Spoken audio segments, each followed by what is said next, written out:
Vision of what it's all about filtered through my naive lens.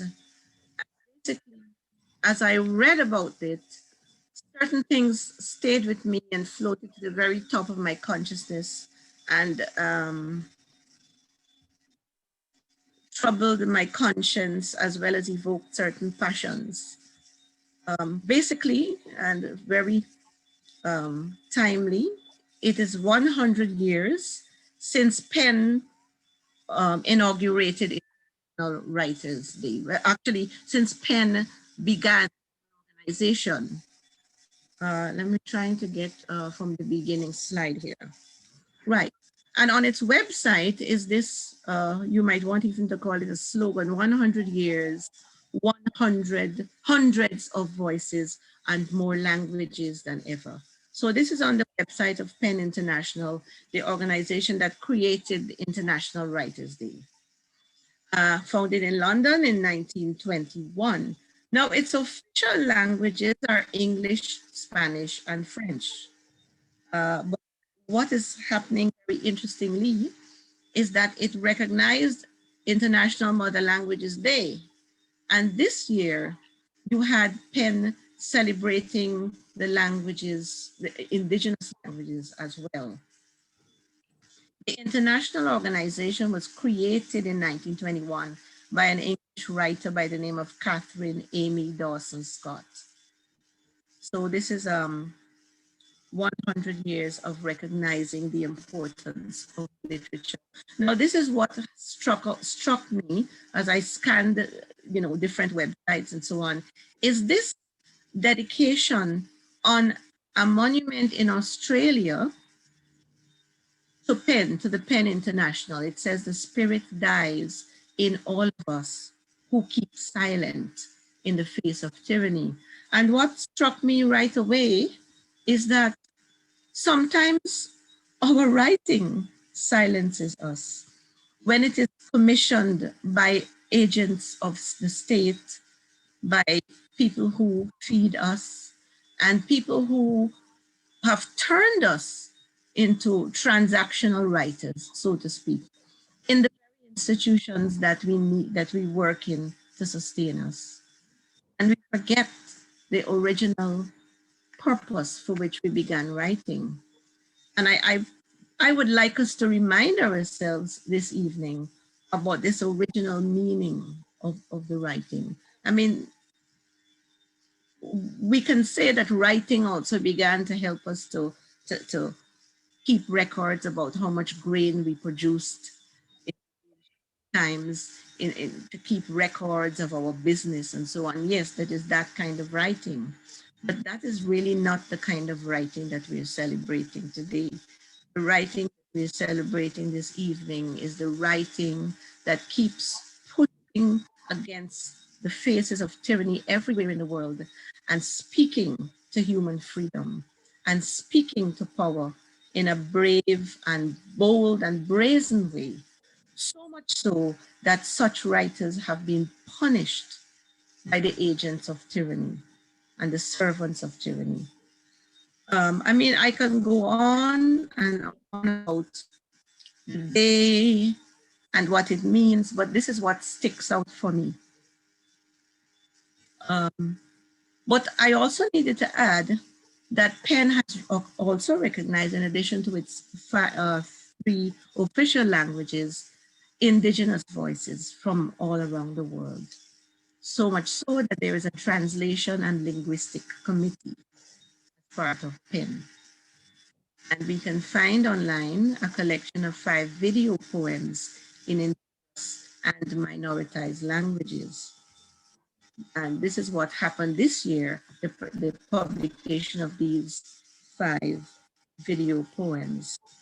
And as it says here, the aim of this project was to offer a small glimpse into the diversity of languages in every continent through poems narrated in their original non-hegemonic languages. And I also wanted to alert you to the fact that November 15th will be celebrated as the Day of the Imprisoned Writer. So perhaps we can look forward to keeping a unity and keeping a focus on keeping writing connected to that original spirit for which it was, for which pen was created, and which CATALP now wishes to pay homage to. And without much more ado, I would like to introduce Raymond Owenbring, who is going to ask our presenters to come on tonight.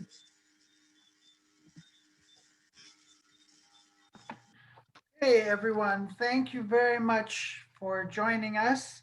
We have a what looks like a great program for this evening. We have a mix of students and very accomplished uh, scholars whose work has been noted throughout the region and beyond.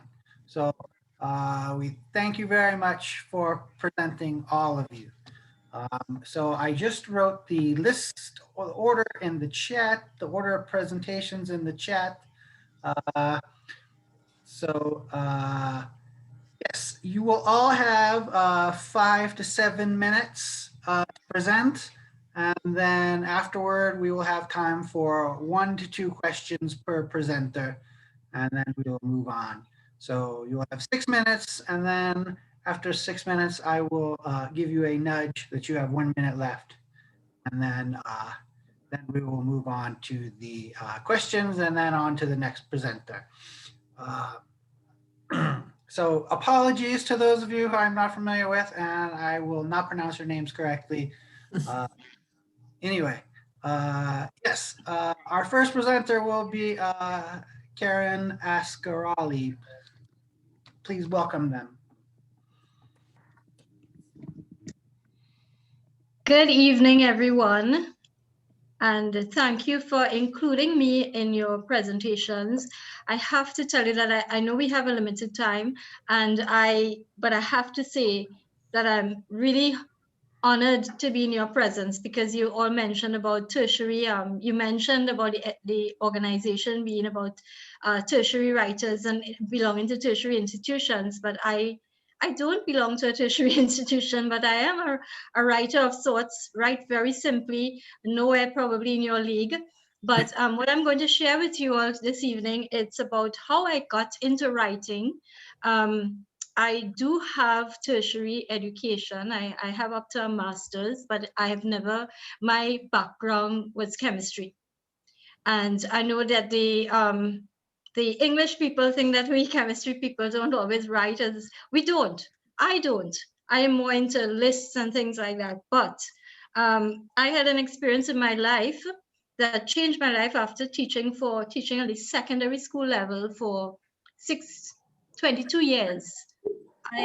I eventually had to give up because I had a life-threatening injury due to criminal activity here in Trinidad. I'm presenting from Trinidad, and out of that, I was able to write about my experience.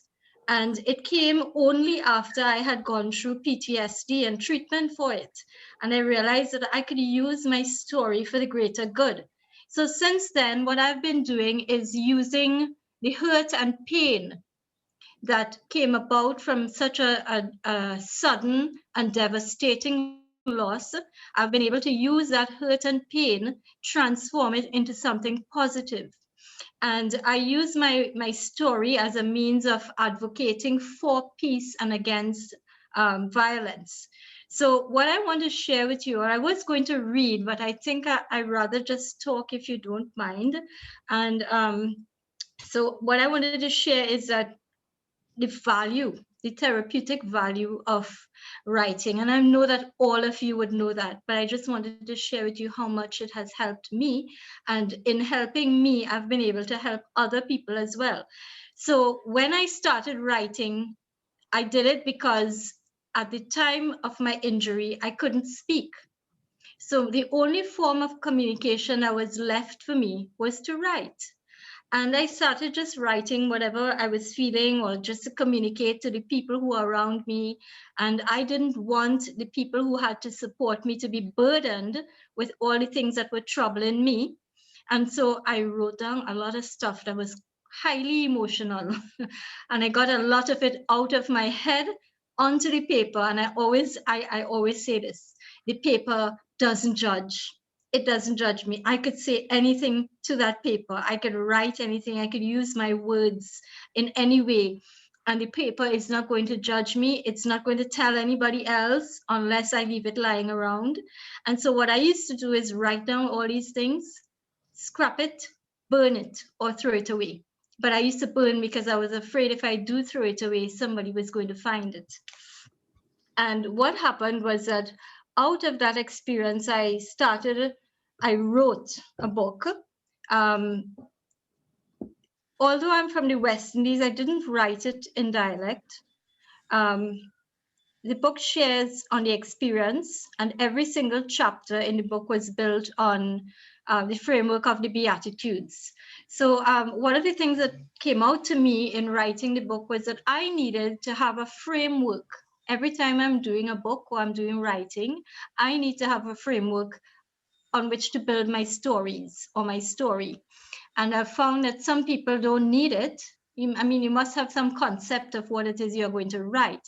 But in my case, I found that I needed a definite framework around which I could build my stories. And so I used the Beatitudes in that first book that's called From Lion to Lamb. It was called A Spiritual Journey because what I didn't share with you, and I didn't think I needed to because it's not about that, it's about the writing.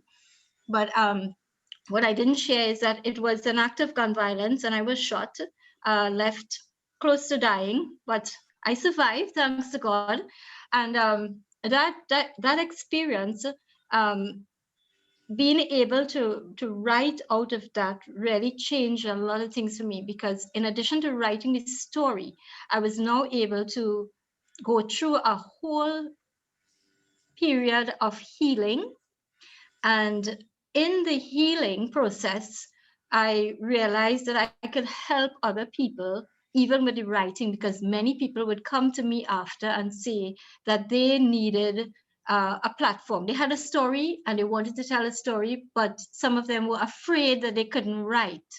They felt that they couldn't write enough to fill a book.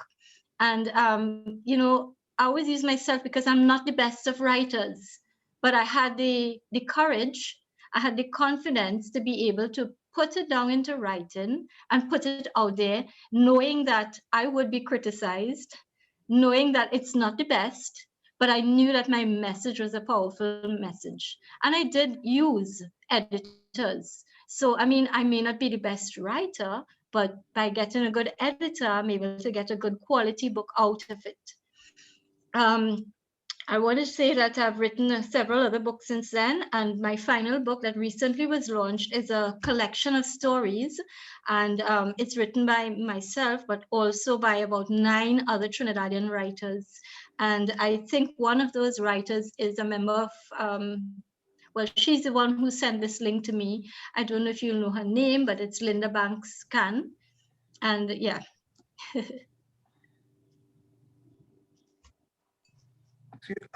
You're done? Well, I think Raymond. One more minute. Okay, so yeah, so in that book, I have stories by other authors. What I found important, I'll end with this last statement. What I found important in this was that each one of them, they had to write on they had to write an inspirational story based on their own experience, and they got a cathartic effect that they didn't expect would take place when they wrote their story. Some of them had gone through some really terrible things, and they realized that after writing it, there were hurts and pains that they had not even explored prior to writing it. So, my whole story really is just about writing as a therapeutic tool. Thank you very much for the opportunity to share. And I'm finished there now. Okay, great. Thank you very much for sharing your inspirational story with us. Are there any questions? Yes, as I noted in the chat, please write your questions in the chat. Any questions?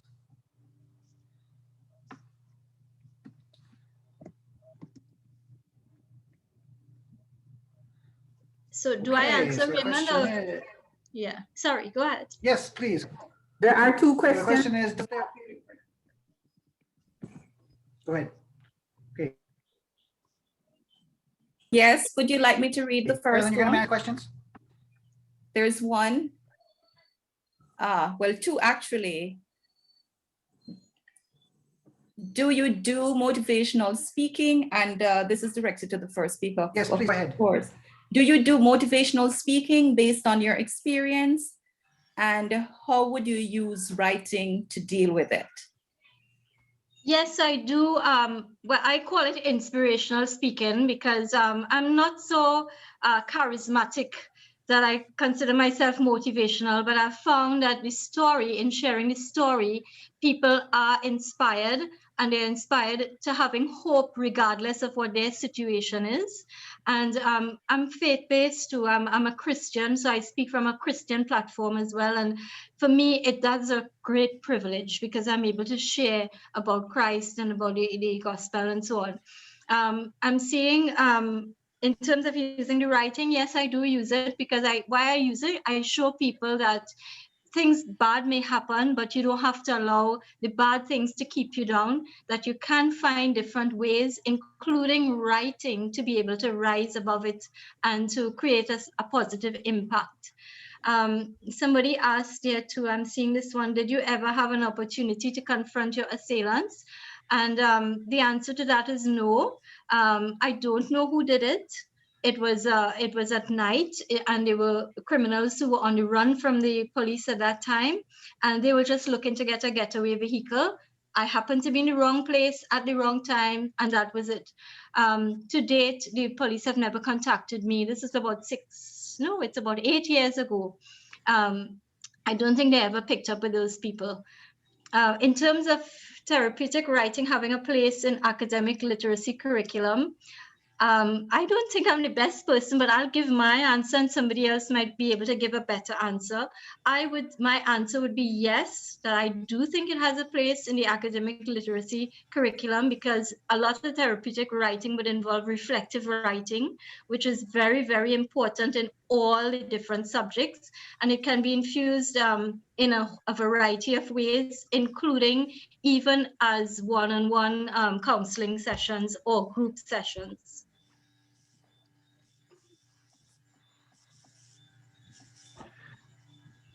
Sorry, I'm gonna have to ask one of my colleagues to take over. My computer is not behaving right now. I will try to rejoin them. Any more questions? I think those were her two questions, and if there are any others, they'll have to come after the other presenters. So Okay. just to thank you, Askarali, for joining with us and presenting from your very specific and particular perspective. And now we're going to go on to Kiefer Burke. I think Kiefer is our student. Is she here, Kiefer?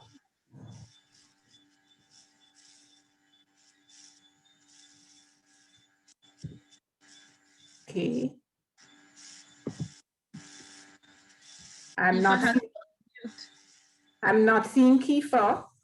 So I'm seeing her, but she probably is not. She's muted. Huh? We're not hearing you, Kiefer. You're still muted. I'm still muted. Yes, you're okay. You're all right. Hold on. How about now? Yes, now okay. we're hearing you, but you're muted again. Muted again.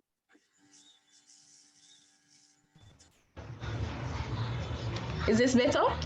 Yes. I guess it's my earphones then. I'll just not use them. Okay, so good afternoon again, everyone. I hope everybody is doing well. It's a pleasure to be a part of this event. And just to go into a little bit about myself, I'm a UTech student, third year. In the studying Bachelor of Arts in Communication, Arts and Technology. So basically I'm a media student. I am a part of a society called 876 Poets and Poetry Club. The Poetry Club is a part of UTech, and the 876 poetry group is outside of UTech. I started doing poetry last year, actually, not last year, 2019 of November.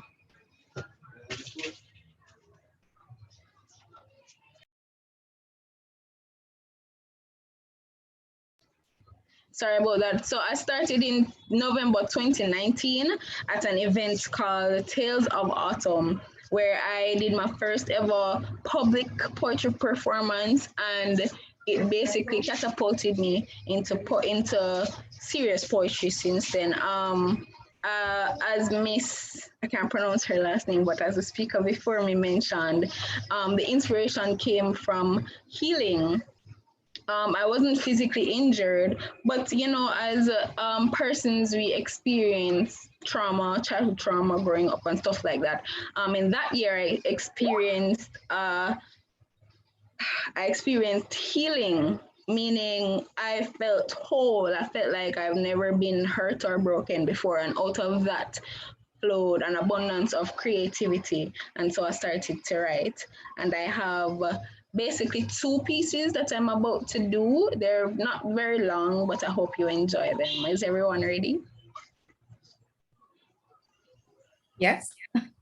Okay, great. So this one is entitled I Know My Roots. I Know My Roots. I was supposed to perform this in February 2020, before the whole pandemic, for an event called Ethos X, which was, ultimately canceled. So here goes. I know my roots. Though conditioned to conform to a society with a false identity, this mind was never relegated to the confines of the zinc fence. And already everything is beginning to make sense. But whose report will you believe? Our history is like an uprooted tree. We branched off into religious lies and forbidden soul ties, black on black crime, political distractions, racist interactions, plagiarist transactions. There is more than just monetary limitations of being Black, but it's never really been about money or anything like that. I've never really been good at math, but I feel like I calculated correctly when I figured if the cost of freedom is equivalent to life, then that means that leaves a man with one to share among his 4 kids and none to spare for his wife, because truth is, there is nothing greater than freedom, which is really a subset of time. See, I know my roots. Though conditioned to conform to a tainted society, this mind was never relegated to the confines of the zinc fence. And already everything is beginning to make sense. But whose reports will you believe? They try to erase the Black out of Black history, believing a slightly cracked history, got our Black men on crack history, just to say that it was Blacks who cracked history. It's not exactly what it's cracked up to be. This battered and bruised is a mixture of culture. See, we've been in the kitchen cooking up freedom. After we not trust them with the pot, you know how much lie them feed we and pills to swallow after that? 6s for 9s and white collar crimes internalized. We are color to the canvas. But have you ever noticed the red line that comes under a name that implies an error? Because it didn't meet English standards? Well, to hell with standards and to hell with English. Told we were born in a third world country when the truth is we are more than the first world. We are the whole world. I am Nigeria. I am Uganda. I am Dubai. I am Jamaica, Libya, Nairobi, Syria, Rwanda. I am the very depth of the Sahara Sea. I am Jam African. So of course I can, and I have. Inuka watu wangu. Sisi ni wenye nguvu. Google me and you will find truth and life in the words that I utter.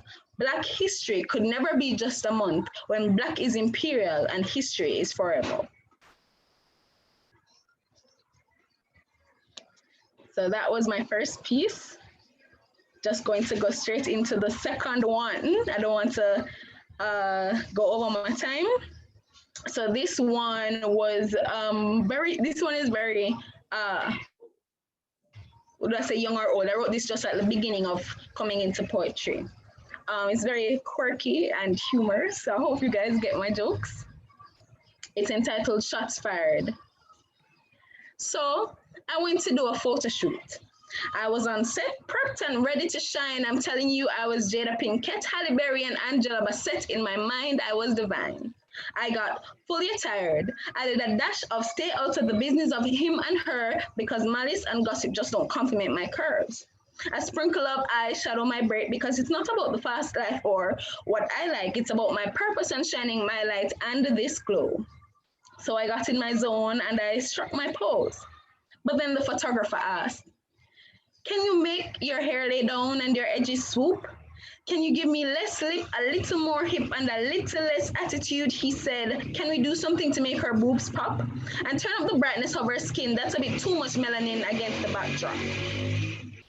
So I decided to stir up things like twins of twins. I said, sir, are you a photographer or a police officer? He said he'd been in the shooting business for 30 years. I said, well, how many children do you have?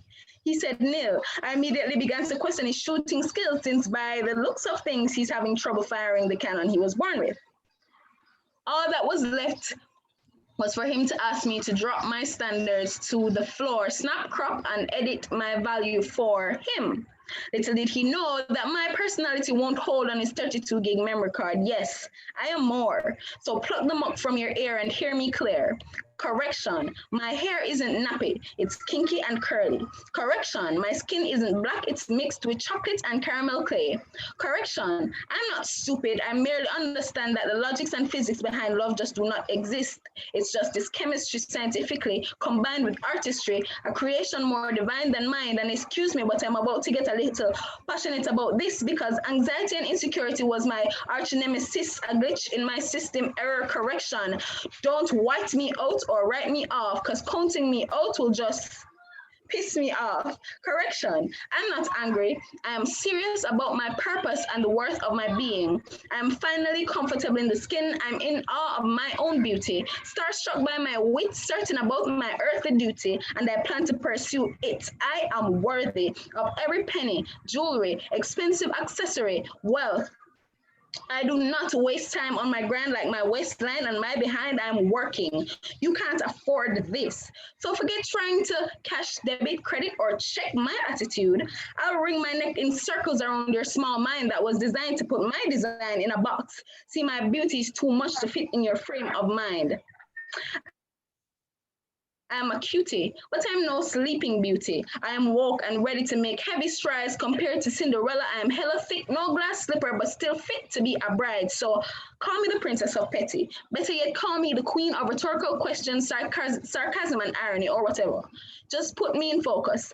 I am the center of attraction in this shoot. Aim at me. This time, shooting a shot is your actual responsibility. Thank you. Raymond, are you back in? Just checking. I'm seeing you. Yes, I am back. Okay. All right. Okay, well, thank you for those inspirational poems. Yes, do we have any questions?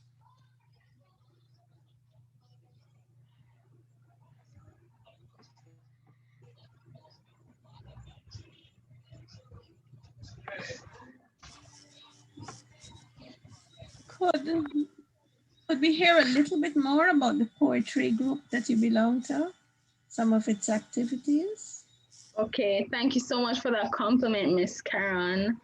So the poetry group 876 Poets is basically, it's really an organization which, you know, they do poetry events, artistic showcases, and so on. I was introduced to it by one of my classmates who is a part of the poetry club at the University of Technology. So it's been around for about 2 years, and there are some really, really talented people who are part of the group. But our main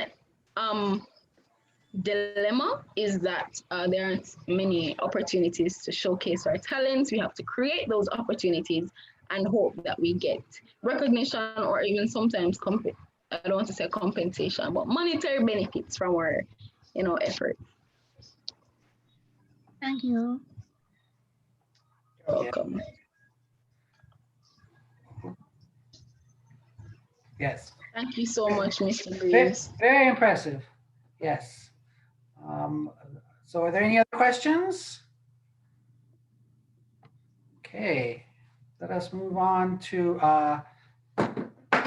we are lucky enough to have Velma Pollard with us today, who is going to present some of her work for us.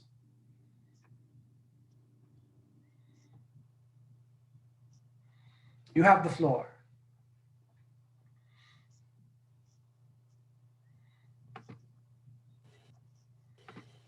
Thank you. Good afternoon, everybody.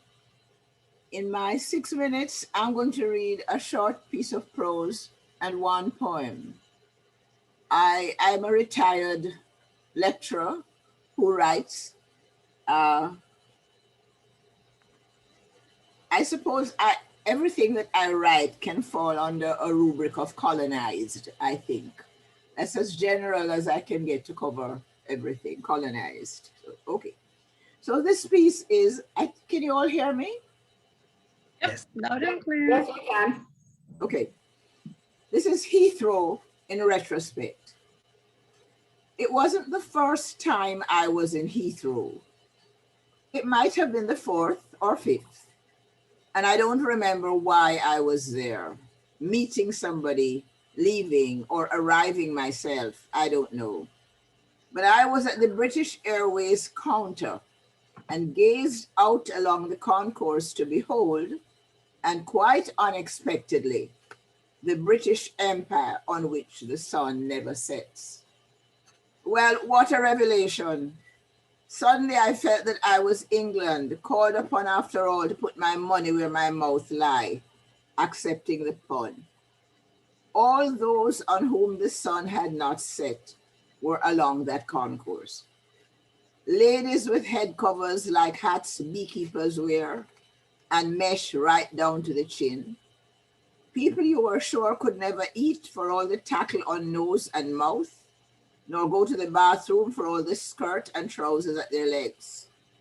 There were dazzling saris there with brown love handles smiling at aging waists, black hair thrown open at the seam to accommodate one deep red spot, and tall men, each with his finely wrought fez, walking as if flowing skirts and sandaled feet were help, not hindrance to unreasonable speed. No one had warned the British in their mad rush into expansion that this contraction here at Heathrow would be likely. They had not then conceived of fast ships or of aeroplanes, linguistic skill, and wild ambition that would bring all shades of black and brown and white to this one shelter, and the cruel irony of children of the empire, brothers all, at Heathrow, and amid the bustle on Oxford Street, returning from the colonies now to retire, an old limey asks, is there still space for an Englishman? Now the poem is called Portobello, which is a place where Francis Drake died, Sir Francis Drake. Now, I don't know why from early school days I chose him to hate. I don't know that he did anything worse than all the other people we were reading about, but for some reason, I could not appreciate him at all. So, I stood where Drake fell. Francis forever on my mind. I don't remember how they say he fell, or who, if anyone, felled him. I only know forever I have felt this senior pirate, honored till my time, remembered still in names of great hotels and water passages, deserved to fall. Somebody must have said, cutting her eye, this one for dead bad. Here he died. How bad I cannot tell. Green hills look towering down on that fair strand that looks in turn out to a tranquil sea. From ancient lookouts, standing still, remembering all the El Moro signatures of Spain. Now little children clamber up the ramp, looking at cannons, touching their rusted mouths, free from all fear. The smell of powder fired from these guns envelops all my air. No tablet holds his name, only ancestral murmurs, mouthing words, remind me, here he died. Aquí se murió. Il falleció. These words in syllables his spirit does not recognize. Yet it is fitting that he should die here, unless he could die everywhere. Here where a tract of land links the Atlantic and Pacific. Here where best represents all island histories, new nomads wandering. How could Drake know that galleons would bring here slaves yearning to fulfill dreams that were dreamt before their fathers' futures?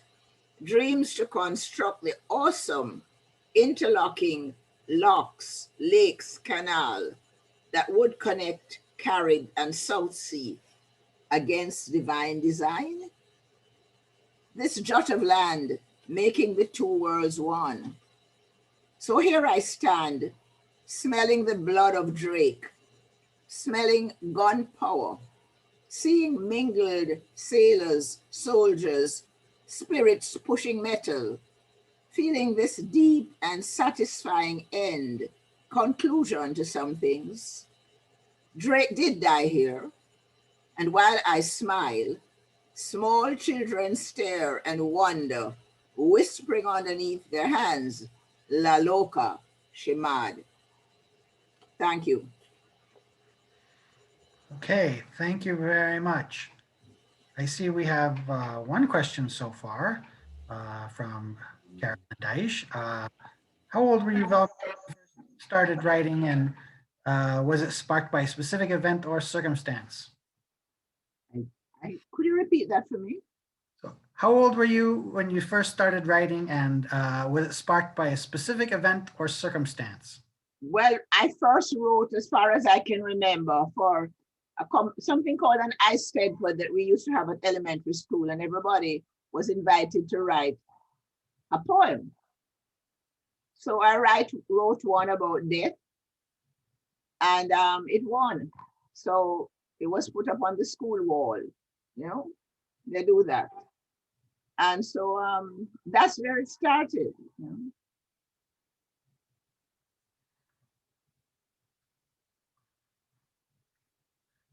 Okay, please write your questions once again in the chat.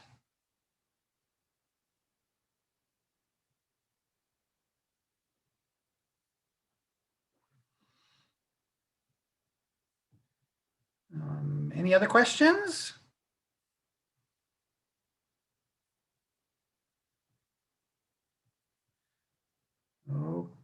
Okay, thank you. Yes. Oh. Jennifer. Yeah, I can read that. Does history influence the themes I write?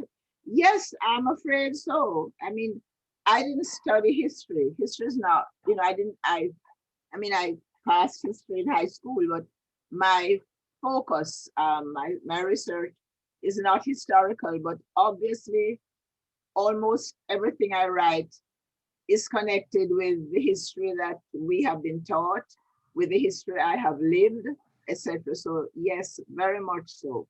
In fact, I find myself regretting that I didn't study history formally, that history was not included in my selection of subjects at university. But history really foregrounds a lot of what I write, or backgrounds it. Okay, thank you once again for sharing. You're welcome. Okay, yes, let us move on. Trishelle Shifun, you're up next on the agenda. You have the floor if you're here.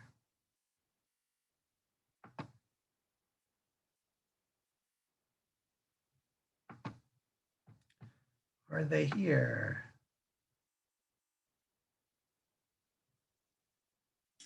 I don't see Trishelle in the room. I will try to make contact with her.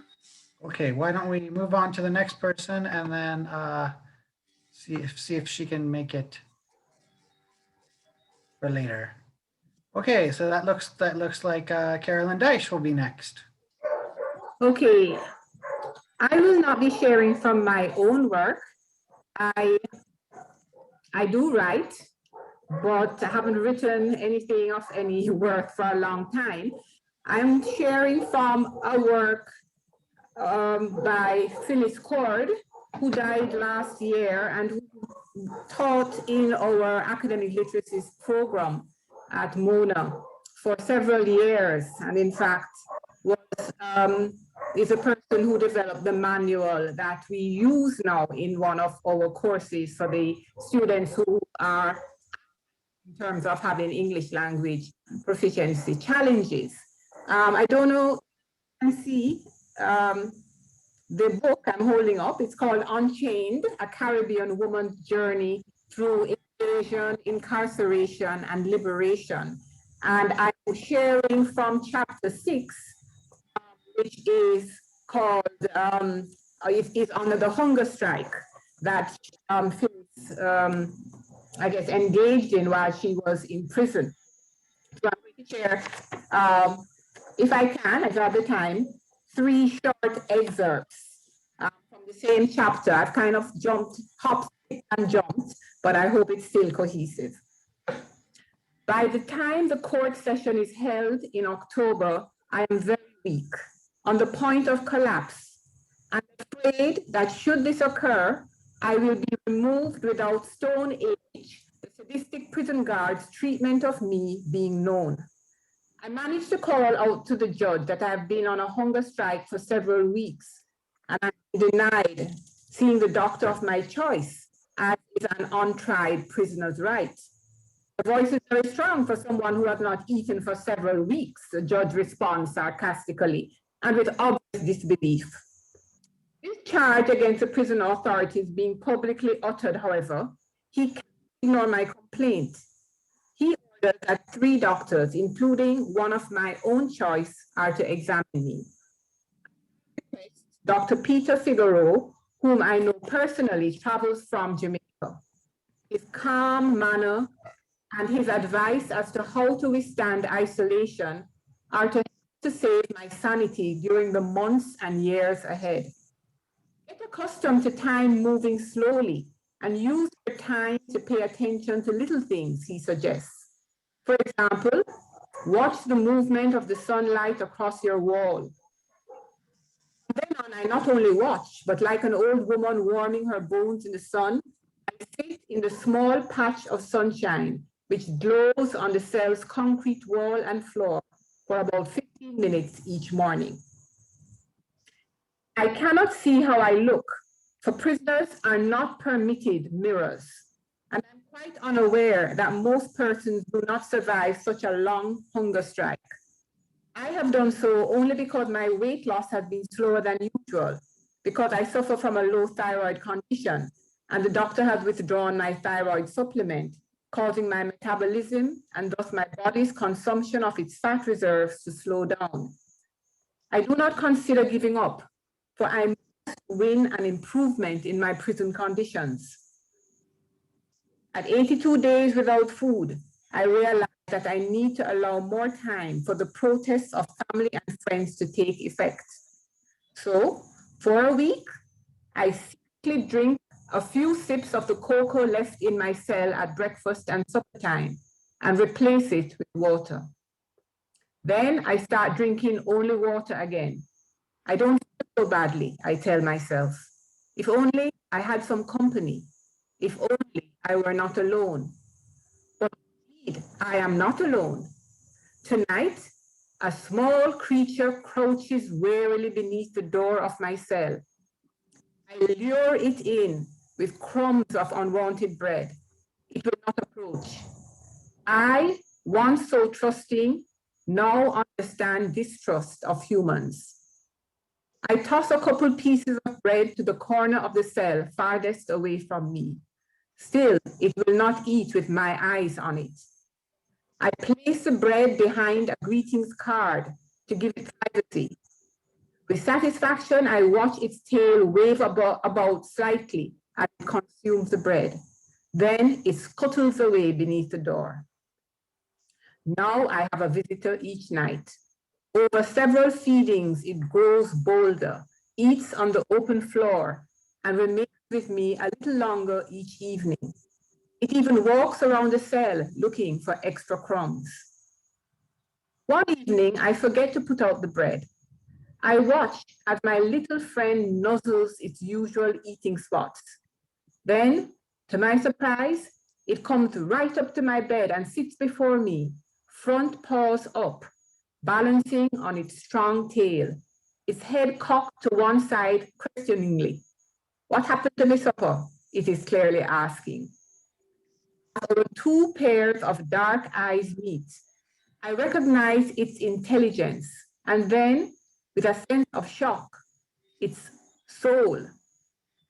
Now I understand deeply what North American Indians mean when they say that all life is part of one great web.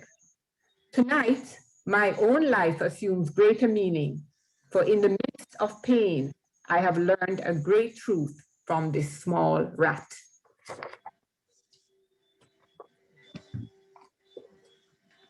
I think it's my time up, Raymond. That's perfect. Yes. Interesting choice.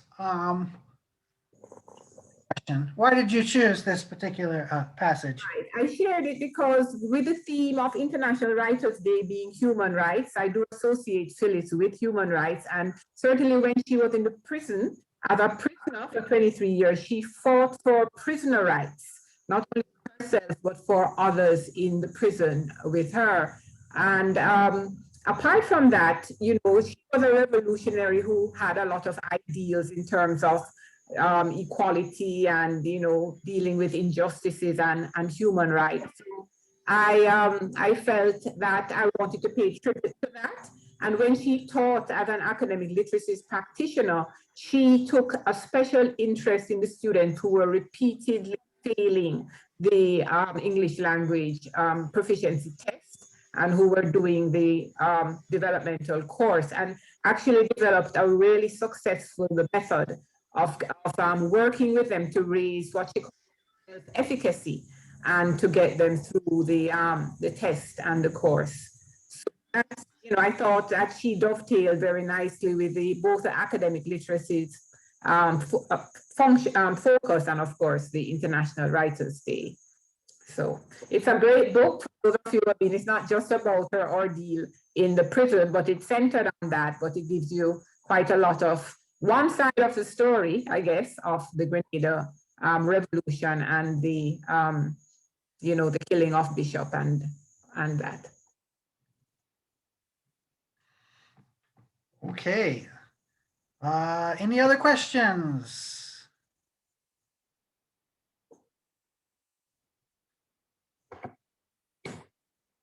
Okay. Our next presenter is Karen Boulier.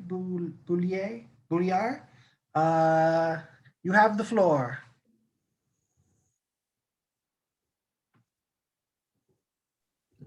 Good evening, everyone. Can everyone hear me clearly? Yes. Yes, yes. All right. Taryn Boulier. I'm a bit nervous. Just excuse me for a bit. I've never really heard of International Writers' Day. This is the first time hearing of it, but I am glad that I'm here. I enjoyed everything shared so far. And well, let me see if I can give a little background into writing. Writing has always been something that I enjoyed as a child. I was an introvert. I didn't really socialize a lot. I was always locked up in my room or in some corner by myself. So, you know, from small, I took up writing my thoughts, writing my dreams, creating fictional stories and so forth. Things that I would have stored up for years. I still have them to this day. And, you know, I would go back and look through what I wrote as a child. And, you know, when I think about it, I really did want a career in writing. I wanted to pursue that career, but life happened, and I kind of pushed writing in the background. It's like, I haven't done anything serious when it relates to writing, especially like original pieces and stuff like that, or fictional stuff like I would do as a child. I used to do as a child. I haven't done so in a while, you know. But anyways, I would like to share something that I wrote a while back. I can't remember how long ago it was, but I came across it. It has it's related to human rights. Um, okay, let me just read it. All right, can everybody hear clearly? Everyone listening? I'm ready to go at it. Yes, go ahead. All right, it's called That Serpent. He quietly slithered into her bedroom. She was asleep, her mind filled with happy dreams.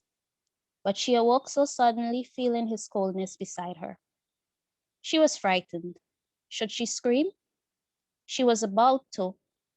Then she thought, maybe I should not. She was afraid. Would he wrap himself tightly around her neck until she can no longer breathe, until she reached death? He moved himself up and down her body, and she trembled. Oh, what was that old snake's intention? Then it came so sudden. He bit her, and she bled. The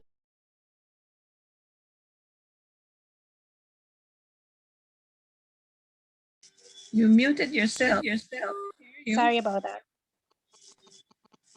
From Can you guys hear bled. me? Yes. Okay, yeah. Start from Sorry. bled. Yeah, a call came in just now. From bled? Yes.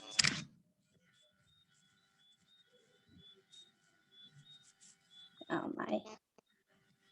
Call again. My apologies. All right, let me go from here. Oh, what was that old snake's intention? Then it came so sudden. He bit her and she bled. The blood was no longer for when she wed. She cried. She cried oh so silently. His venom did not kill her, but she wished it did. Often that old serpent slithered under her sheets, and mother never awoke. She was always asleep. One day, though, she felt brave and disclosed all to mother. She disclosed all the doings of that filthy snake. And mother, oh sweet mother, prayed. She fought and she prayed. And the Lord worked, and his men came. They came and took that serpent away. Ever so often, a child gets that serpent's bite, a little girl or boy, be it by day or by night. Let us pray, but also fight. Fight those serpents lurking in the night. That's it.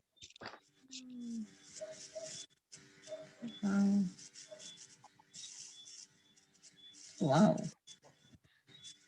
Thank you. Yes, thank you. Please write your questions in the chat.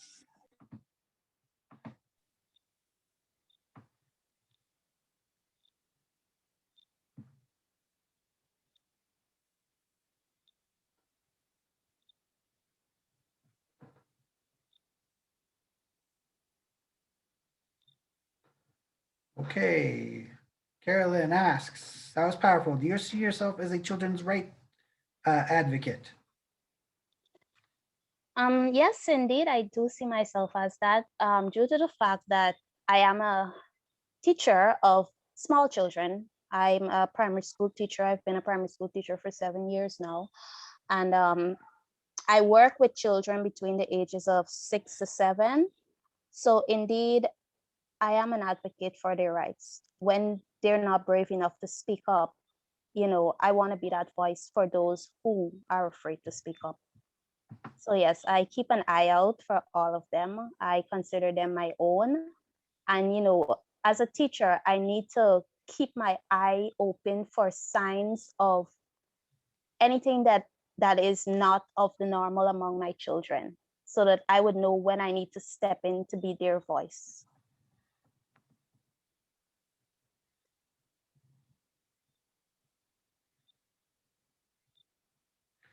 So Charlene Wilkinson asks, for all the young writers, have you seen your work impact the real world in the sense of bringing about transformation within communities?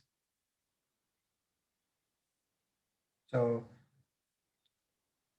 this is for you and any other young writer here that would like to talk about this issue.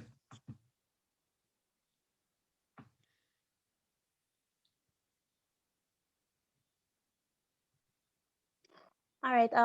Yes, I would like to see my work bring about impact in the real world because, but then in order for me to make that happen, I would have to bring my work out to the real world. And that's my first step. I want it to get out there because based on things that I would have written, anything that I write, it's always inspired by real life scenarios, things that happen in the real world. So yes, indeed, I would. Okay. Thank you very much. Next on the agenda is Paul Williams. Is Paul here?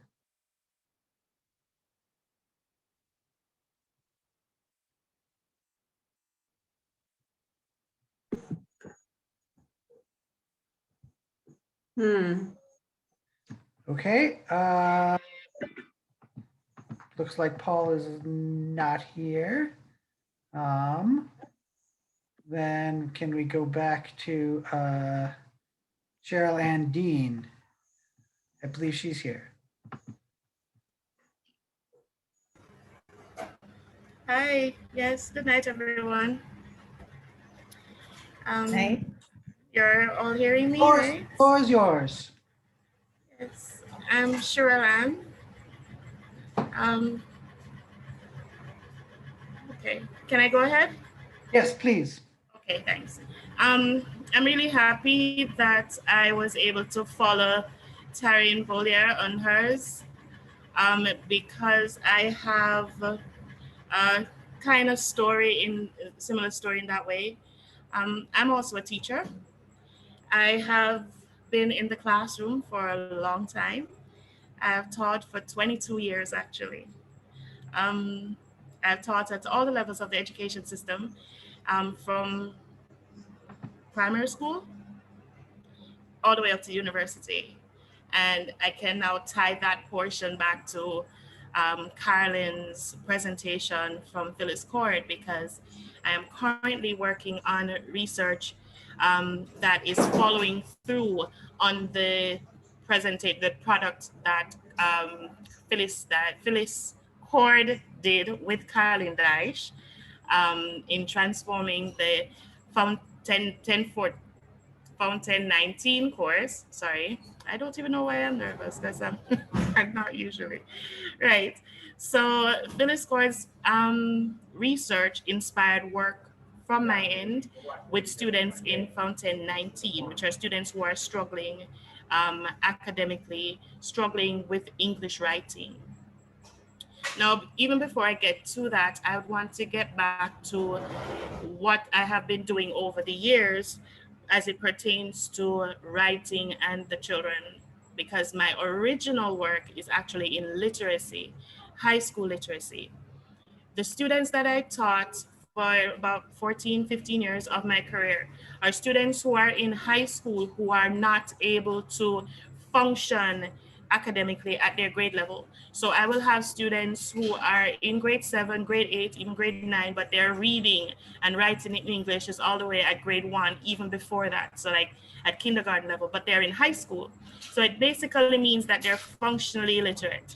And my job was really to see if I can take them from that level to where they ought to be to help them to make something of themselves and in life. And I must say that that was the most rewarding part of my work. I am excited about it. I still am excited about it. But the best part of it is to be able to watch children who were not able to read and write, not even their own names, at 12 years old, 13 years old, who are not able to go on and do degrees and master's programs and all these things. These are same kids that I taught to read who are able to do that. And in the execution of it, there was always this thread of inspiration, getting them to understand that there's a language difference. So that is how I got involved in linguistics and how I got involved with Phyllis Gordon material.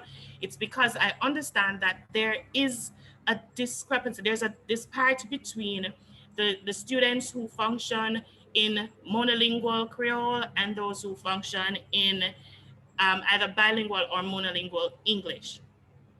The students who are monolingual Creole speakers, they are at a woeful disadvantage. And the struggle that I have with that is because I know that it is unfair. It is unfair and it is unjust, because these children are usually very bright. They have such profound ideas and thoughts, and nobody has ever asked them to speak or to write out their thoughts, because the moment they open their mouth and they start to speak, they're supposed to be stupid and they have no value and they have nothing to share. And in the years and over the decade that I've been working with them, I realized that this is the opposite. These same kids go on to become writers. They go on to write their own stories. They go on to actually make a difference, to be transformed. So the question that Charlene asked earlier about the transformative power of writing, I can speak to that. I can attest to that any day. And from every spectrum of the education system, because I've been at all the levels.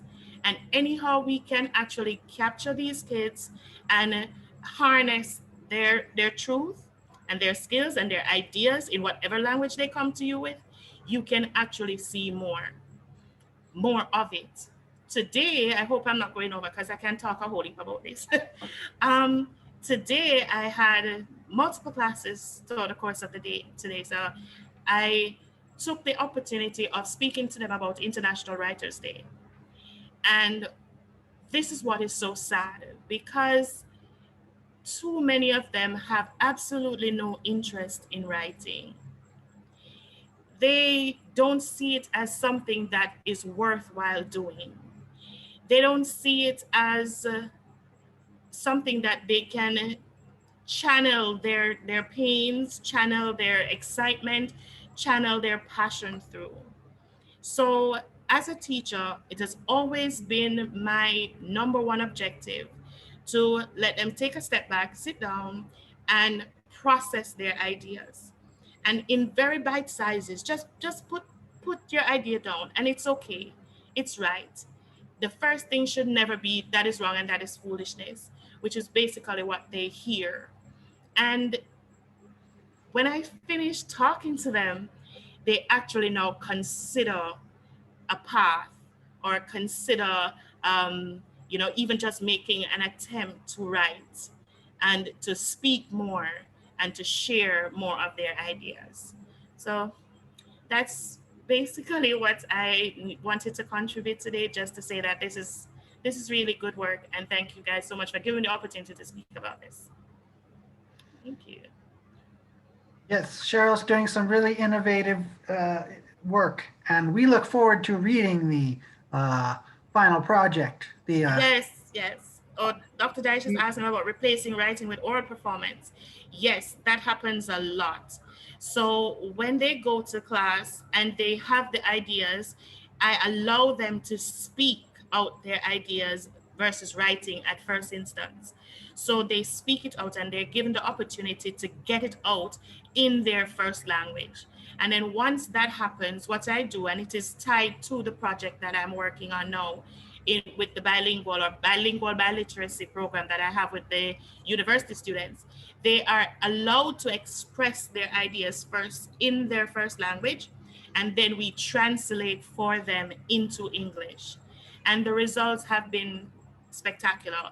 The students, the feedback that I got at the end, because I'm still in the writing stage of it now, putting all of the data together, but the challenge that they're having is, a lot of them actually say, it's not even so much a challenge, but they're like, why didn't anybody tell me this before? You can literally see the frustration, because they know they would have been better writers, and they know they would have had a better experience with reading if somebody had explained to them that there was value in what they had to say. value in what their opinions are and their thoughts. So we're not even touching the surface.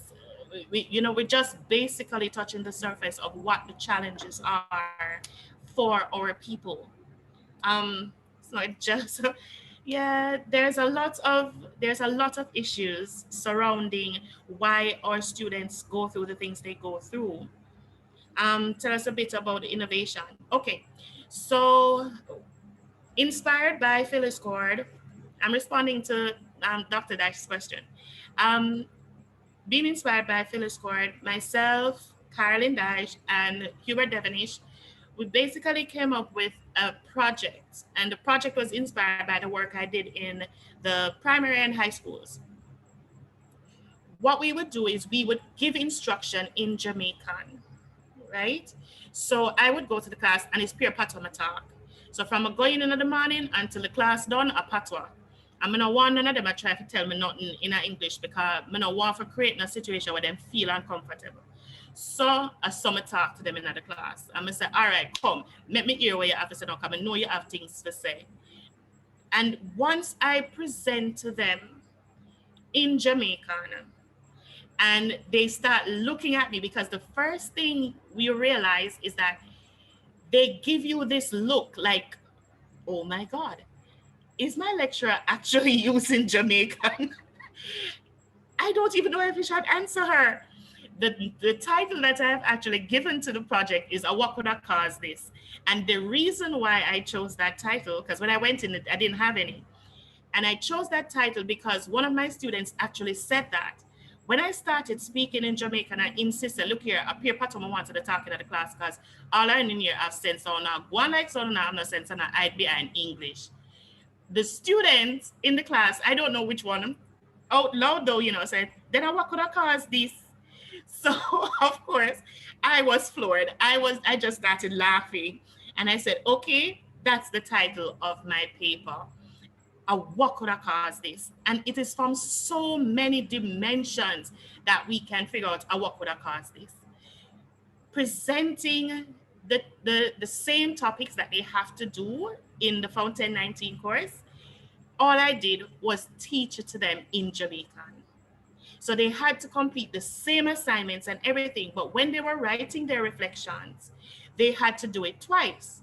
So they did it in Jamaican first, as the first draft, where they were allowed to fill the page, get your ideas out about whatever the topic was. Let all of your ideas out on paper. And I even spent some time doing Cassidy, the Cassidy JLU writing system, taught it to them, and then allowed them to write in it. So they were free to express themselves, and it was awesome. Then once they were done, they were able now to write the same reflection in English, right? So I've been doing this from my students for about 10 years ago. So it's something that it's easy for me to follow through on. So I moved from the high school into the university program with it, being inspired by Phyllis Court. There is another way. There is another way for us to get past our prejudices, get past our linguistic bigotry, and just deal with people as human beings and respect and trust that they are smart and that they can do it. Is it possible to have the same reflection? Absolutely. The thing is, the expression of the ideas are different, but it is in fact the same thing. So what they do is, because you want to create a situation, I know we can probably go on with this forever, but what they do is they express it one way, because to express something in Jamaican is different from how you would express it in English, but you're talking about the same thing.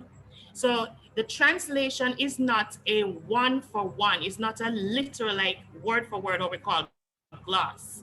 It's moving from an interpretive meaning as well. So you write it and then you interpret how it would and should be said in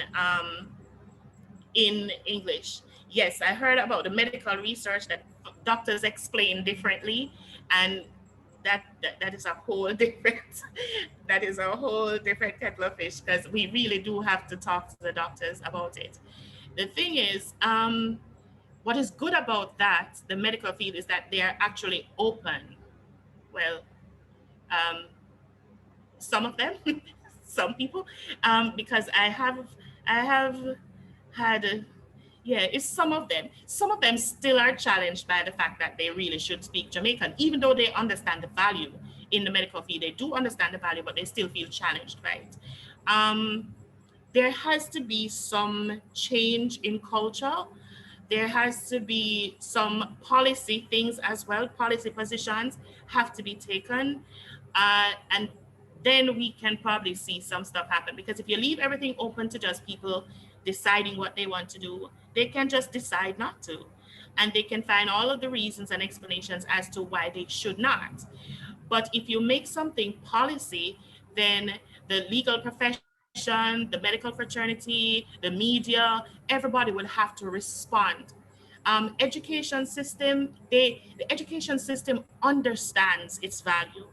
And this is what baffles me, because the education sector understands the value, but they never practice it. And I'm blown away by that in and of itself. Yes, this is really, really important work. Once again, and I look forward. Yes, thank you. Look forward to reading the completed article. Yes, I'm working on that as well. I'm working on that plus my MPhil work. So I have a lot going on, but I'm definitely on top of it. I Okay. have a lot going on. Yes, you've Right. obviously opened up a lot of really interesting issues, and Yeah, I realized. let's move on.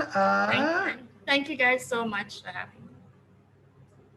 Okay, I believe that is all the presenters we have for today. Oh, nice. Raymond, I asked a Yes. question that I would like Cheryl and Dean to Okay, yeah, sure. answer. Fine. It's in the chat. Okay, let me look. I'm sorry. I could read it for you. It's how may Yes, writing please. be redefined to acknowledge the ideas of Creole speakers? Because just listening to you speak seem as though you have a definition for writing that is different from the mainstream. As in, you know, Let me look back. composing. Yeah. I was looking back for the question. Could you say it again? Because I was distracted by looking for the question. I shouldn't have done that. Okay, that's fine. How may writing Yes. be redefined to acknowledge the thoughts and ideas of Creole speakers? Creole speakers. Uh-huh. All right. The traditional form of writing that we teach is that you are expected to write in the standard language, right? So that's the traditional expression. You are to go through a process where you do your pre-writing and so on, and your editing and proofreading and all of that. So there's a process that we teach. I can only speak from that, the education part of it. We do not have enough we don't have enough training happening in Jamaican, in the Creole form, to have everybody, my internet is in trouble. We don't have everybody being able to read techniques. Yeah, I realized. I'm sorry about that. It gave me a thing that says my internet's unstable. Is it any better now? Certainly. Okay, right. So because we have some challenges with the writing, the teaching of the literacy of Jamaican, we are still struggling to get that to the students, because it's a struggle to even teach the teachers how to do it, more so to teach the students. So the traditional form of writing, the process of writing, cannot take place until we have structured that. What I do is I encourage oral tradition, and then I will now use the oral form. So when they speak to me, I would now write for them, usually on the board or on the computer, now that it's COVID time. I would write back for them exactly what they say in Jamaican, and then give them an opportunity as a class activity to try. And then once they have that, then they can pattern that into a translation of other ideas. So I would ask the question like, run go give Miss the book. And I would ask the student, how would you say that in English? Run go give Miss the book. And they would say, run, go and give Miss the book. Right? So at that point you go, no, that's not exactly how that translates. So it becomes a fun activity, and then they start to feed me with other things for me to write. So I would write it out and then they would see how it translates. But like I said, the challenge is you don't have a lot of teachers who would have that training, who would be able to do that kind of writing process with the students and start from the oral tradition, write it down, let them see it, and then be able to do their own translations. And it gets more and more sophisticated as they get comfortable with it. So that's the process. Well, acknowledge is mild. I should say, validate their thoughts and ideas. Yes. Thank you Validate so much. their thoughts. Yes. Yeah, and thank you. Sure. Okay, are we going to move on to Dr. Deitch again for the discussion? Thank you. Thank you, everybody.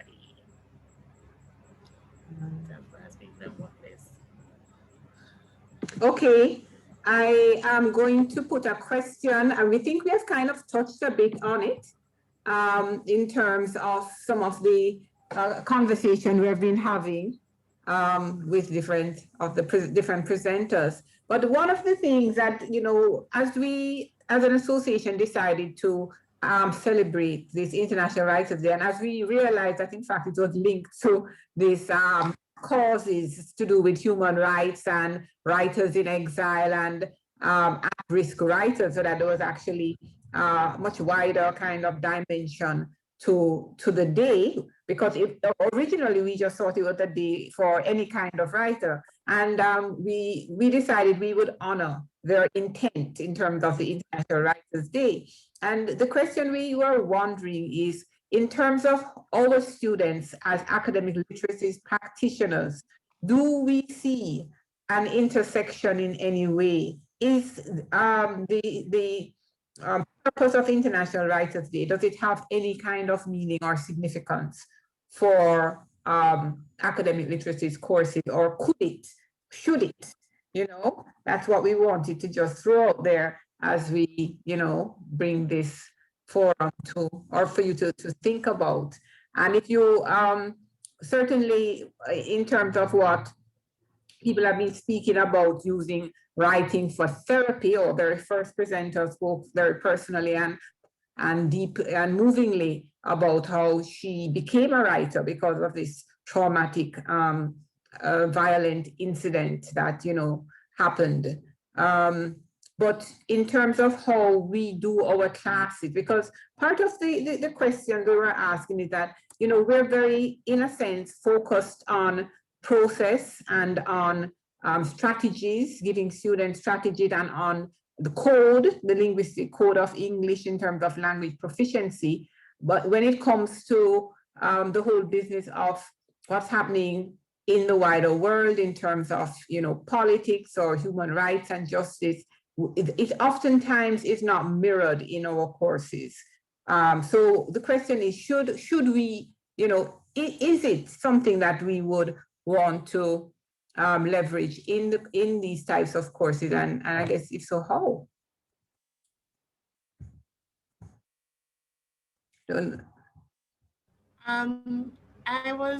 I was thinking about it in the same way, and using the same platform or the same project idea that I had, particularly when it comes on to Creole speakers and at-risk speakers. We really should be, getting more writers out in the Creole language, in Jamaican, encouraging that kind of academic literacy, encouraging them to produce their work in the form that is theirs. We have certain expressions that we use when we say, I was talking to a parent yesterday, and she said, when Andrew Holness was talking to the public, talking to the nation on Sunday, you know, he must go down to fit them level when he might talk. And I'm like, go down, what? Go down to his level. So right away, because she was well intentioned, but it still comes across as if the persons who speak Jamaican is somehow below them. Or if you choose that form, it is below what everybody else is expecting, even though it is not understood. Our job as instructors really should be to meet our students where they are in the language that they speak. Because if you go to a French classroom, you would not presume that they should speak to you in English. They have a language. So why aren't we teaching our literacies, our academic literacies, in the language that is the mother tongue of our students? I argue that we can. Okay, I don't know if anyone wants to comment on that or. I'd like to make a comment. First, to congratulate Cheryl on what she's been doing, you know, right up the absolutely correct and useful street. But with regard to International Writers' Day, I think it's a good opportunity to think of language as international and therefore a variety of languages. And as you just said, you don't go into a French classroom and expect to hear English. I was thinking of a teacher, of blessed memory now, who had his class write a play and act out a play in Jamaica. Most of this action took place in a restaurant. And then he said, well, if we want to send this play to Australia, they don't know patois, which is what the play was in. So let us see if we can have the subtitles to send with the play to Australia. And I thought that by making the activity so meaningful and useful, international in a sense. So I was thinking International Writers' Day can encourage us to think of Jamaican Creole, Spanish, French, French Creole, all these languages as languages that real people speak, and to share with them and then with us. Well, our language is international. So I'm saying, to me, that kind of push, that is one of the things that International Writers' Day may help us to see clearly. I would like to comment, or to not necessarily to comment, but to add something, you know, add a response to the question, you know, how significant or meaningful is International Writers' Days for the teaching of academic literacies? No, I think International Writers' Day, you know, should signal to students that they are writers.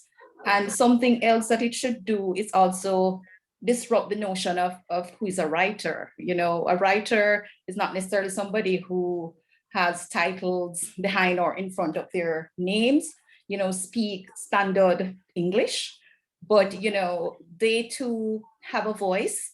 And so validating their thoughts and ideas will empower and encourage them to write what they are thinking, you know, rather than being fearful of how their writing would be perceived, right, based on their language or other prejudices.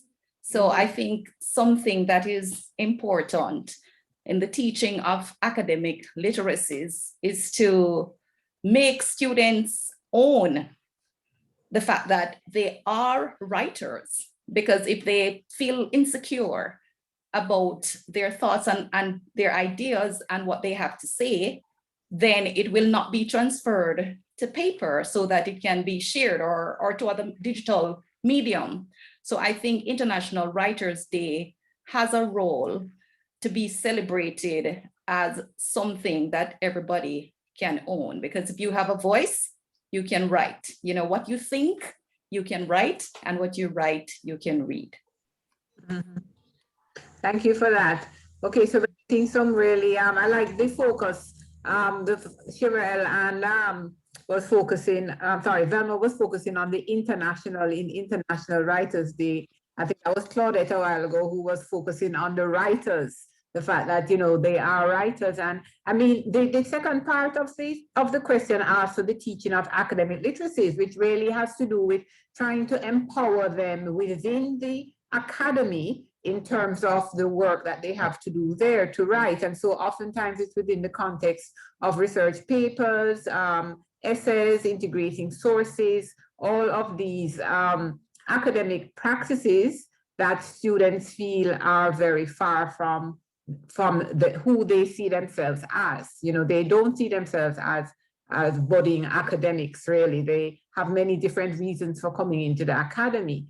And so I wonder if it couldn't be a day also to acknowledge the whole of the students, to be more holistic in terms of the different cells of the students. Because I remember one semester I went through one of the writing courses, and it wasn't until the very end that the students had to do an oral presentation that I realized that there was this young man, Randy McLaren, who was an amazing poet, dub poet, and he's a performer, and you know, and I was just thinking, you know, there he was in the class the whole time, and there was nothing really in how we were approaching, you know, teaching them in terms of looking at, you know, at the types of the styles and the different genres and all of the things we expose them to in terms of the writing process that you know, gave him an in terms of his own identity, you know. Something else that I find too is that when students are given writing tasks, in their minds, they are writing for the teacher. So they tend to want to find out what is it the academic literacies, you know, instructor value, and that's what they give to them. And I think in the teaching of academic literacies, you know, whether it is real or not, we should let them think that there's an audience outside of the teacher who is marking the paper. So they should visualize, you know, that's who is reading the paper, and they should write to interest them rather than trying to write in a way that pleases the teacher and in a way losing their own voice. I don't know if anybody finds that when they teach.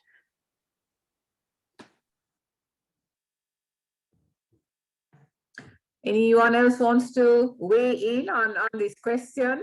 Is it provoking any thoughts that you want to share? Yes, I would endorse. I just wanted to say one thing. Mm-hmm. Yeah, go ahead, Velma, and then Charlene.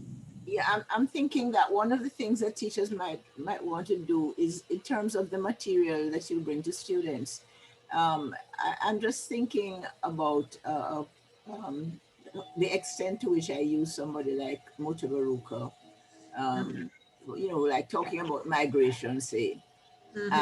And when I found that when you use material like that and see how international it has become, one of it helps to strengthen this whole notion of our language as one of the languages of the world. So I think that sometimes we can choose, you know, material that that showcases this. I mean, Miss Lou is one of the big ones. I do remember things like Valentine's Day and asking every teacher to bring a poem and something like "My darling, love me, little love," whatever. You know, just extend the material that we use out into the world of Creole. Charlene, thanks, Velma. Charlene? Well, basically, I wanted to say that what's happening to our academic literacies programs is that they simply reflect what the universities are.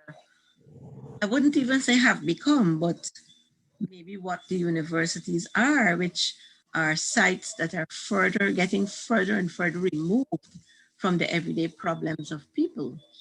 And it seems as though our universities, maybe with very, very few exceptions, I can't pick any exceptions out right now. I don't know what's happening inside of Cuba right now, but they're just there to create a new elite. And then that elite gets really comfortable and the people's problems remain. And the people's problems are to be expressed in the languages of the people. So Mhm. what do you write a paper for, if not to Yeah. change the world? Why Yeah. are you writing a paper? So, and I'm finding that more and more, my impatience is growing more and more. And this is why I was very happy for the creation of CATALP, because I saw us as being a force to speak with one voice to our governments, you know, that Mhm. we would like to play a part in the mission statement of the university. The founding documents of the University of Guyana is about solving the problems of ordinary people. Mhm. Yeah.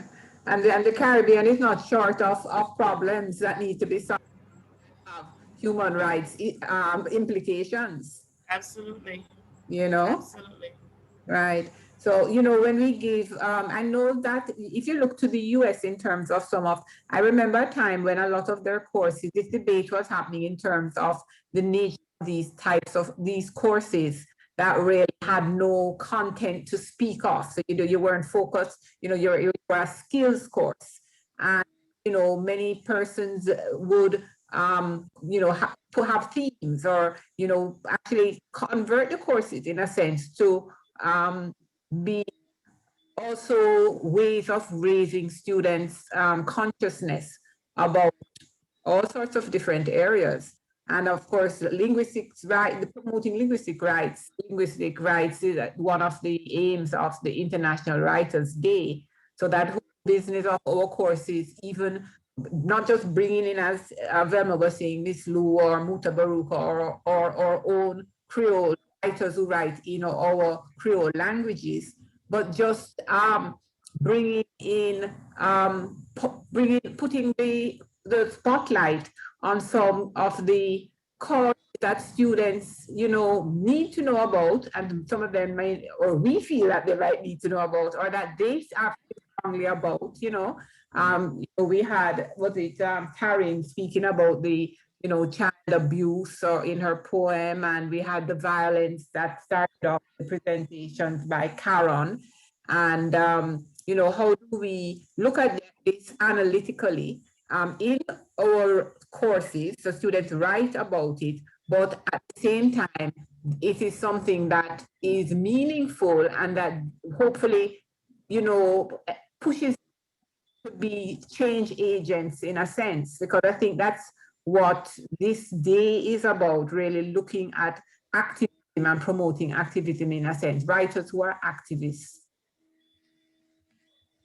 I mean, if I may stick this into another endangered species, is the journalists of the Caribbean, because I mean they're endangering themselves and they don't realize it, because they're not developing any kind of political ideology that makes them resilient voices against oppression, tyranny, as I began to introduce the whole idea. So they're simply, you know, aid and abet without even intending to. They aid and abet the powers that be by simply glossing over or being afraid to speak about. And the journalists are people who have access to communities. Hang a identification card around their necks and they can get into any community. And they don't take advantage of it. And we train them, we train our journalists at our universities. Yeah. Paul Williams, who didn't turn up to present, is actually a journalist. He's also a creative writer of poems and stories, but it's a pity he's not here to kind of, you know, give a little bit of, you know, inside reaction to that. Okay, yeah. Anyone else? Again, Mhm. Alice? Yes, go ahead. Right. I just want to recognize Dr. Milson White. I know she has been very quiet, but maybe she wants to tell us a little bit about her work, the books that were published and got one got 2 awards. Dr. Milson White, I don't know if you want to share with us.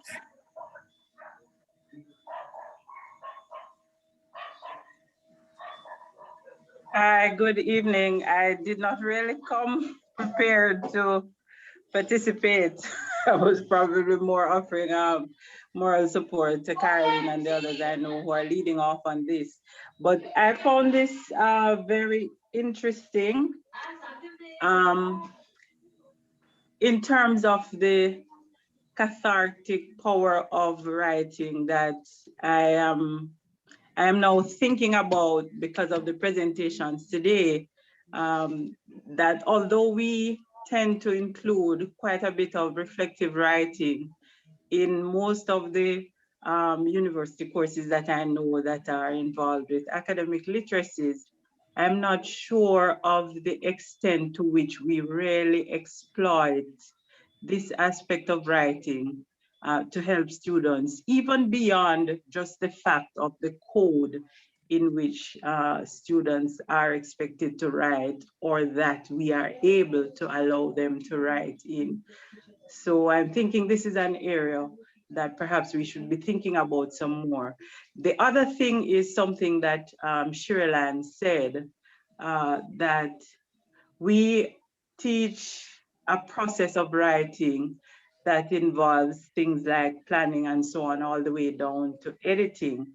But for our purposes in Jamaica and elsewhere in the Caribbean, perhaps we ought to be thinking about other processes of writing in which we engage a little bit more with the oral aspects of our cultures, and that would inform what we can say about processes of writing that I don't think that anyone has really been engaging with in a kind of serious way with regard to exactly what is writing generally and what is academic writing secondarily. In terms of my own work, I guess you have said it in a way, Clover. I think Raymond is still here. My first book is single authored, where I tried to get into the archives to look at what we have been doing primarily in the University of the West Indies system in terms of offering academic literacies programs to students of what I call Creole influenced backgrounds. I don't focus too much on the Creole speaking, as I know we have individuals like Caroline who would be at pains to work fully in Creole or to speak Creole for any extended period. And I try to get a sense of what might have led us to where we're at in terms of, for example, the reluctance to engage with other languages when we say that we are teaching writing, while the focus tends to be on English only.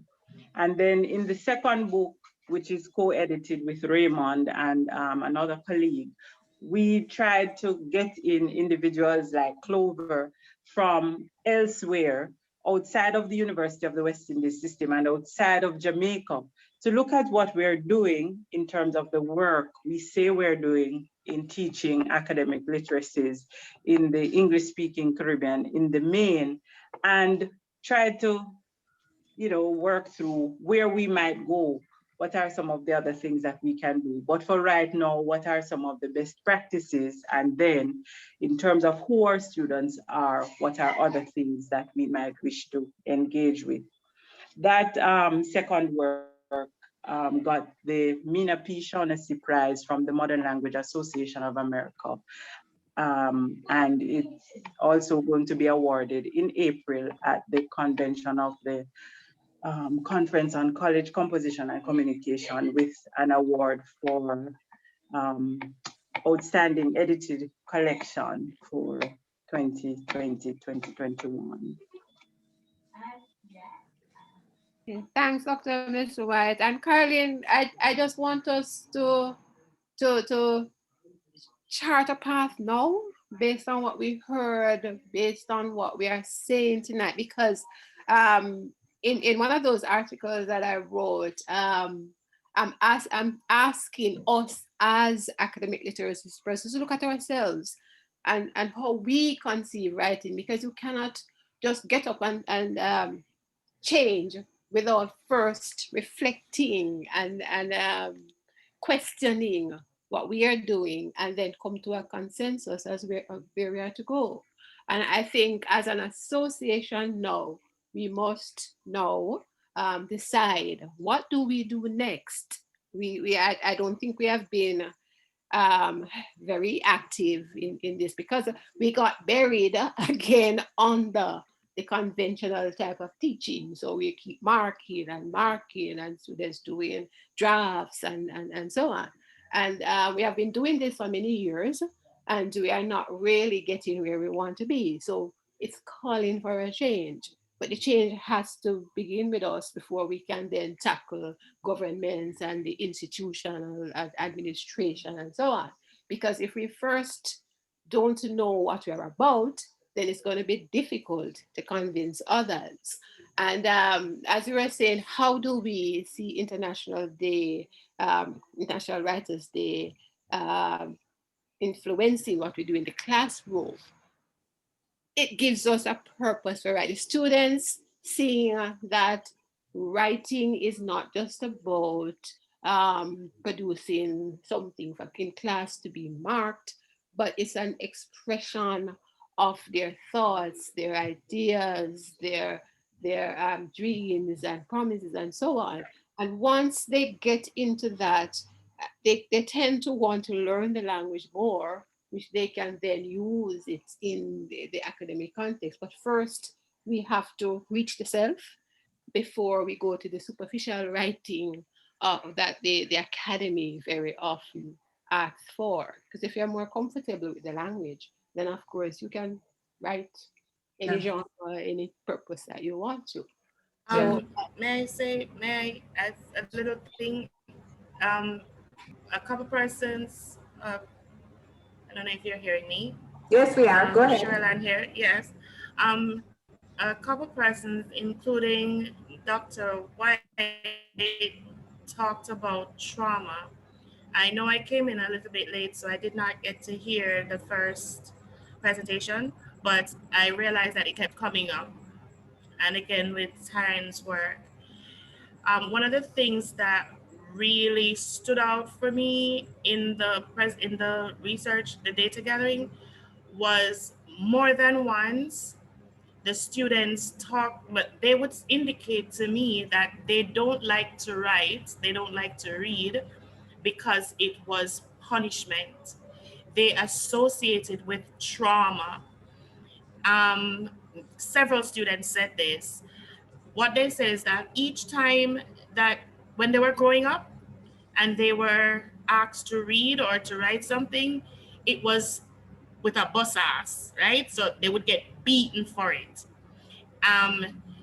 They would be punished severely. So they literally are going through trauma because, not with something else, but because of English, because of language. And so they don't have anything to do with it. They will have nothing to do with this writing thing we're talking about. They worse don't want to read. They come through the university and they're doing these writing courses because they have to, and the sooner them get it done and behind them, the better. So there is something else that we really need to be looking at as a university when we talk about linguistic trauma, because this is real for them. And in the reflections that they write, they talk to me about it. Right. So I intend to show some of that in the write-up, but they talk in their reflections about this trauma. It's something we really should be paying attention to, because for the rest of it, we're just going around in circles with this. May I add also that while Taryn writes about sexual abuse, there is something in the codes about child abuse that if you witness abuse, you don't have to be the abuser, but if you witness the abuse, you are just as culpable if you do nothing about it. And linguistic trauma is child abuse. And we as educators are witnessing it every single day. It is witnessing this because I'm not a linguist that moved me to create the Guyanese Languages Unit to force the issue then. and to keep banging on the doors of UG until people started to open slowly and realize, make sure come through with this thing and let me set it up and see what you're coming with. It is abuse. It is terrible psychological trauma being inflicted on Caribbean children in every part of this Caribbean every single day. What I find really interesting, and I know I'm not following up with research, is that now they are home. Now they are home. What is happening in the homes when this repressive, what I call tyrannical school system, can't really touch them in the way it used to when they were at school, you see. I just went on the road to my neighbor early this morning to take a little boy to get babysat, and her smallest child was absolutely refusing to go to school on Zoom. He preferred to have a good day by himself at home. I mean, there's something about the system that the children know deep inside, but they know we are their bosses, so they go, you know, and we make them go.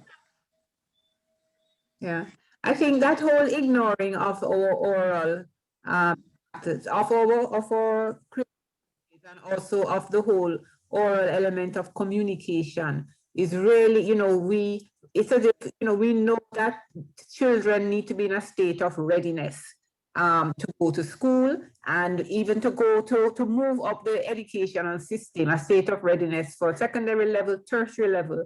We know many of our students are not ready. And the question is, when we put them in our courses, what do we provide in terms of time and in terms of resources and in terms of approaches to get the students ready, to value what they come with, as Shirelle was saying, and to see how these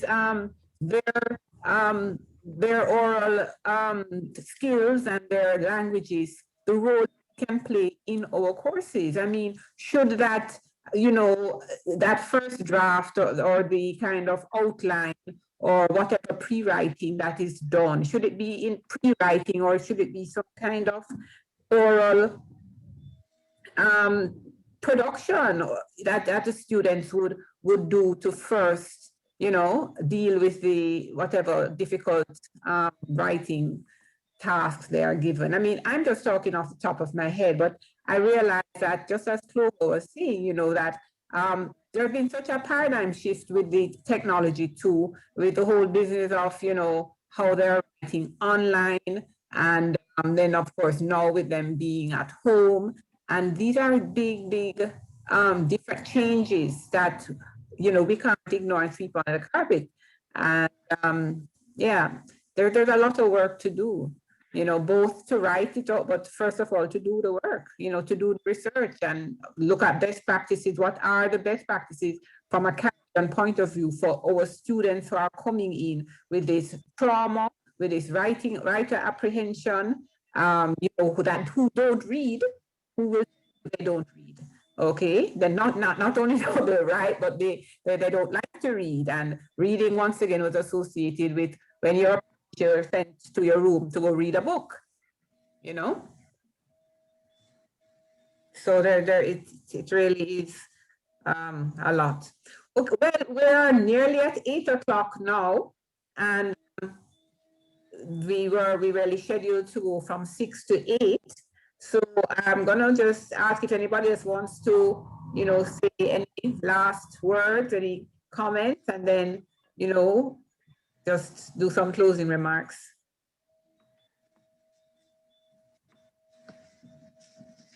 I just wanted to make a comment because I've been listening. I've been out of teaching English for quite a few years now, and teaching in terms of writing in English, writing in Creole.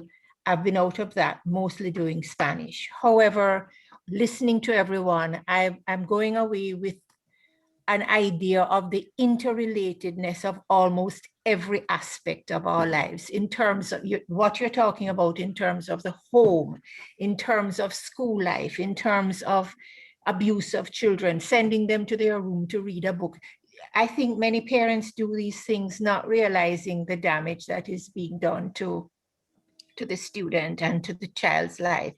And so I think a lot of education needs to be out there in every aspect of life. You talk about writers who will not, or journalists and other people who write who don't tackle the issues and the problems of human rights and the things that people are really going through in the society.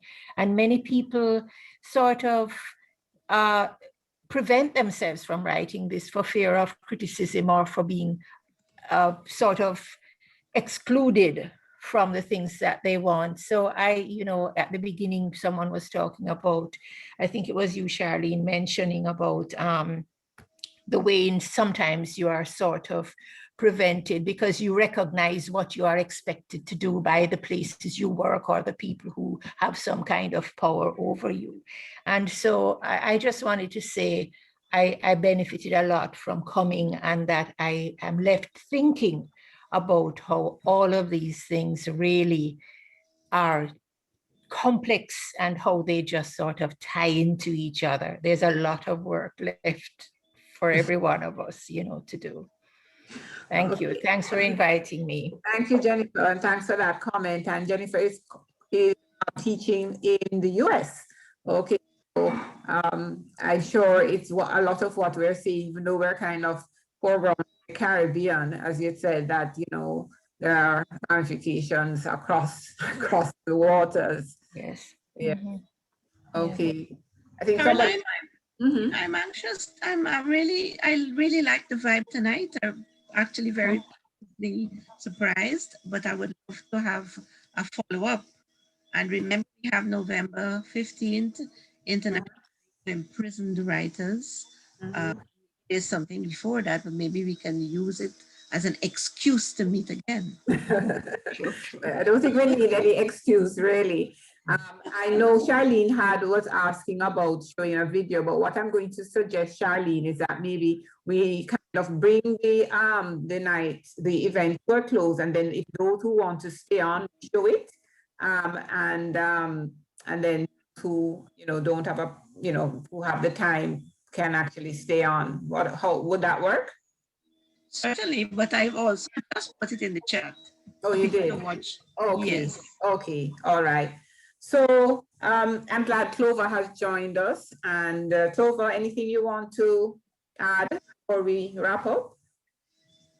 Just to say that we need to get serious about reflecting on what we do, as I said before. So we need to now move from this to planning a serious CATALP. What should I call them? My head is not working right now. Symposium. I love the word. I'm a little out of it. But we really need to come together to form some plan of action, as Charlene keeps saying. We need to act, and stop talk, so that we start to impact academic literacies. We chose academic literacies for a purpose, right? Because it's about reflecting, empowering, and so on. So we need to start. We need to start. Yes, we've moved from use of English and those terms that center kind of English at the center of what we did, to academic literacies, to skills which have, of course, this empowering ability. And so, yes, Charlene has mentioned, Clovis mentioned in a plan of action, so the executive will, on the basis of, this conversation, this discussion, this afternoon, try to keep the momentum going and move from that into some kind of plans to tackle some of the specific issues, very complex ones that have been raised here, and also to be more visible and to be getting out to the public in various forms. We need to start to really exploit podcasts and all of those new ways of communicating that the younger generation, will receive and will be open to. But there's a lot of work for us to do. But I thank all. I looked at one point we had up to 24 people at the forum. It was a kind of last minute attempt that we said, we just went with it and hoped we would get some support, which we did. And so we really want to thank the presenters, Karen Asgarali, Kiefer Burke, Velma Pollard, Karine Bouliar, and Cheryl Ann, and all of the participants for supporting us like this. And to say that you will hear back from us. We are committed. We are committed to trying to, as Tova said, try and find space and reduce the that feverish marking that we're continually doing and not being able to reflect and chart new courses. So thanks to everyone, and we'll see you at the next event, I hope. Thank you, everyone. Thank you.